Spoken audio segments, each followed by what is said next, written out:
Hey guys, this is your buddy Horsticuffs here. I've got my daughter. This is Emily. Hi Emily, and we're going to be going through Double Dragon Neon. So we're just going to go through a couple levels for now, see how it goes. This is a nice throwback to the original Double Dragon for arcades and NES. Nothing makes me feel nostalgic like punching a woman right in the ovaries. I am blue and Emily is red. And he's way better at this than I am. Okay, yeah, we're kicking dudes' butts. So this is pretty cool. Dad and me tried to kill one with the blue jeans, and then we had to kill one with Afro.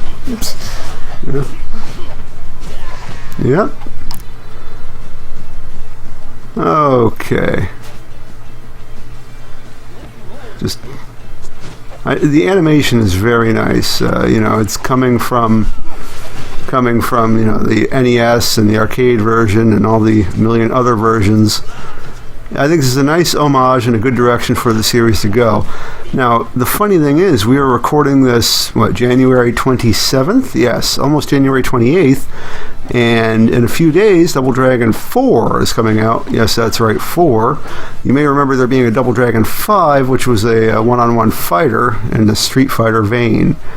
Now, there never was a Double Dragon 4, so I guess this is an accurate naming convention.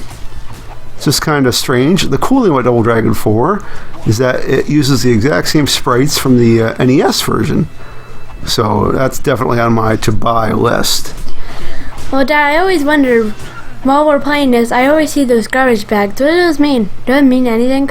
Those are just some random garbage bags in the background, honey. So, Emily, how old are you again? 10. And what are you to me again? I forget. Your daughter. Oh, that's cool. That's cool. So, run through with me a little bit of your history with video games, okay? Well, my first video game was Castle Crashers when I played when I was 3. And slow it down, honey. Slow it down. And then I started playing Left 4 Dead when I was 4. Left 4 Dead, that is a very important series in our family's history together. We put hundreds of hours into the Left 4 Dead games. And one day me and Autumn woke up, played Castle Crashers from 5 o'clock in the morning, and stayed up all day. And Autumn is your older sister, who doesn't really wish to be on microphone, right? Mm-hmm. Yeah, she's a bit shy. Now, video games are very important in our family.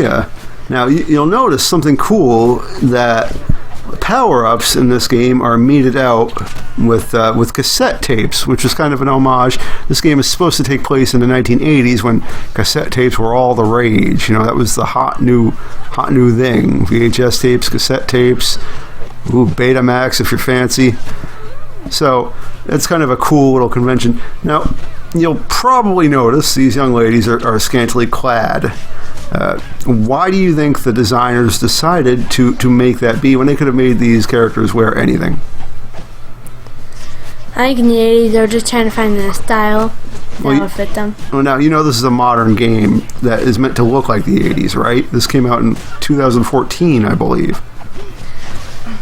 Well, exactly. That's part of the deal, to make it look like part of the 1980s. Do you think a lot of women walked around in leather corsets and long underwear in the 80s? Was that what chicks just wore around the streets? No. No. Do you find that a lot in media, like movies and TV shows, that women often wear skimpy clothing, and it's kind of weird because there's no real use for it, Some shows, yes. Not the ones I watch. A lot of times in video games, you'll have a female like knight or warrior or something like that, and she'll be wearing, she'll be alongside like a male knight or warrior, and he'll have a full-on suit of armor. See, I'm trying to get you to high-five me. That's how we do power-up stuff. We can That's one of my favorite power-ups. Yeah, that's a very cool mechanic there. You can do like a glow. It's kind of like from the Last Dragon. Barry Gordy's The Last Dragon, which is a great Great damn movie. Anyways, the woman character will have like skimpy little armor that wouldn't protect against anything, and the male character will look like a walking fortress, which is kind of weird. Now, not to get too tropey, but now we're just tossing around a key because there's a chest here. I'm trying to get you to figure out how to pick things up and kind of activate them there. Well, there are times to try, Dad. Yeah, we're gonna knock this one out of the park. Right there. Yep. Oh, well, okay. Let me handle this one for you. Okay. All right. We are moving forward. I didn't mean to get all the money. Okay, so this is the upgrade system. You just kind of find little different cards and you equip them. The one you have now just kind of increases your loot rate. The characters the enemies have a higher chance of dropping cool stuff. Okay, moving forward. One thing I love, and it's again, it's a real homage to the 80s. Well, not really to the 80s, but when you think of the 80s, you think of crappy soda and stuff like that, And the health in this game is meted out with 2 liters of soda. Well, it does make sense to me that when you kick a recycling can, 2 liter of soda comes out. Well, what do you do with soda? Just recycle that? Well, yeah, you can. Well, I don't know. Now, this is a Bobo. He was the first boss in the original Double Dragon as well. I don't get it. He looks so tough, but it's actually not that hard to get rid of him. Well, you need to remember, honey, he is a first boss. He's supposed to look tough, but be kind of a pushover. He's instilling confidence in the player.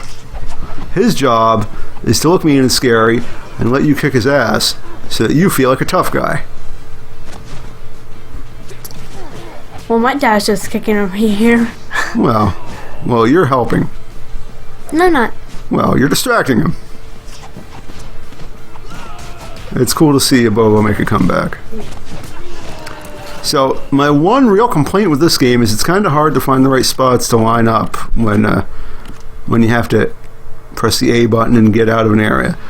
So, see, Bobo dropped a new tape, so I'm just checking it out here. Like, I said it doesn't matter what A you pick, but it certainly does. Now, I don't know if it matters. You just have to be standing in a very specific location. Now, you collect batteries to recharge I guess you would call it your mana or your energy meter that allows you to do special moves if you have one equipped. And okay, evidently that's a hole. Okay. One thing I wish this game did was to have the enemies' health bars and names. I always love that in these kind of games. I had a lot of fun with Streets of Rage 2 in my recent playthrough, having a hearty chuckle at the characters' names. Well, you know how Ghostbusters made them men to women? I think this game should do that. I think it'll look a lot cooler like that. Like having 2 women warriors? Mm-hmm. Well, I think you could unlock a bunch of different characters to play as, so that could conceivably be a thing. Which would be cool. I think there should be a way to unlock every character to play as. And realistically, there probably is. I know, I always wonder if there's some type of realistic story behind all of this fighting. No, this crap's incredibly stupid. That's what's fun about it. It's like you're Billy and his brother Jimmy Lee, like Billy Lee and Jimmy Lee, and like these dudes came and they punched your girlfriend in the uterus and they throw him over their shoulder. I think in the arcade maybe they shot her in the stomach or something, I think. And they just take her away and you've got to go kick ass until you get her back. But why are both of them after the same girl? And why are both of them, where's their parents? Like, where's their friends, and why do everyone hate them? Well, they're cleaning up the streets for the kids, They're saying their prayers, they're eating their vitamins, they're good little Hulkamaniacs, they're cleaning the streets. They're also warriors without parents. I'm pretty sure they're supposed to be grown-ass men in this, honey. So, I mean, maybe their parents are dead. Listen, what better reason for revenge than if somebody steals your girlfriend, like literally steals her, like punches her in the ovaries and takes her away, and also maybe they killed your parents off camera. Now that's a hell of a stage complete right there. We are rocking out to the air guitar. All right, moving forward. And this is cool. This is the 8-bit sprites. Now, the characters that you'll see, we look like we're rounded. We look like we exist in a space. We look like if you were to turn the camera, you would see all of us, right? That's 3D. We're made out of polygons. Now, the characters on the map screen, they're just like paper cutouts. That's what you call sprites. They're not really paper cutouts, though. Well, I think the goal is here to get back their, I guess, both girlfriends. No, whoa. We're not that progressive in this game yet. No, it's Billy's girlfriend, and Jimmy's just helping his bro. That's what this game is all about. Being a good bro. Being the best bro. And to that effect, these are all criminals. They're all in a street gang. And they just all hate them both. And why did they all just hate Billy's girlfriend? I don't think they hate Billy's girlfriend. I think they're trying to incite Billy and Jimmy into violence for some reason. I don't know. I don't know if there's some grand Double Dragon lore that we're missing out on. I don't think there's some dude with a friggin' notebook and a locks in a safe somewhere. I must protect the Double Dragon lore book for our world building. No, I don't know if really anybody's given it as much thought as even we have in this video here. Usually video games don't show a zine, but this one shows a pretty good one. What do you mean? Usually, Left 4 Dead was about zombies and didn't teach a life lesson. This one does, about siblings. Being the best sibling there. Well, I think Left 4 Dead 2, at least, taught an excellent lesson. A life lesson. Not trying to bother the witch? Well, never disturb a crying woman, yes. And the other one is kill all sons of bitches. That's a great life lesson. You can carry that one into adulthood. And life lesson in Left 4 Dead 1, pills here. That'll get you far in life. Left 4 Dead teaches you to kill anybody that gets in your way. How that lesson they can use in school or in your work or in a lesson. Well, you see, it's like the Bible, kid. Everything's a metaphor. I never read it. That's my girl. It's all a metaphor. So yeah, pick up your sword and let's go, kid. I always wondered if my friends read all the time. Right. Well, you read a lot in school too, right? Yeah. Other books. Yeah. Well, that's what you do, kid. So yeah, come on over here and let's go in the store. They should make Left 4 Dead books. Left 4 Dead has a good plot. Let's try and keep on the plot here to what we're actually friggin' playing. So we're just trying to, but it doesn't make sense to me. Well, there's no plot behind their story. It all starts in our adulthood. It's a great plot. They stole his girlfriend. You got to go kick ass till you get her back. Well, in number 5 of this game, they should show their history, and then they can start they're warriors as kids. Wouldn't that be a good comeback? Honey, the last thing you want to do is expand the Double Dragon universe to have a really deep lore, because listen, back in the day there was a live action movie starring Alyssa Milano, there was a cartoon series, there was a lot of Double Dragon crap that nobody needed. The whole story of Double Dragon is somebody stole your girlfriend, you're a crazy kung fu man, you and your brother are gonna go kick some ass until there's no more ass to kick.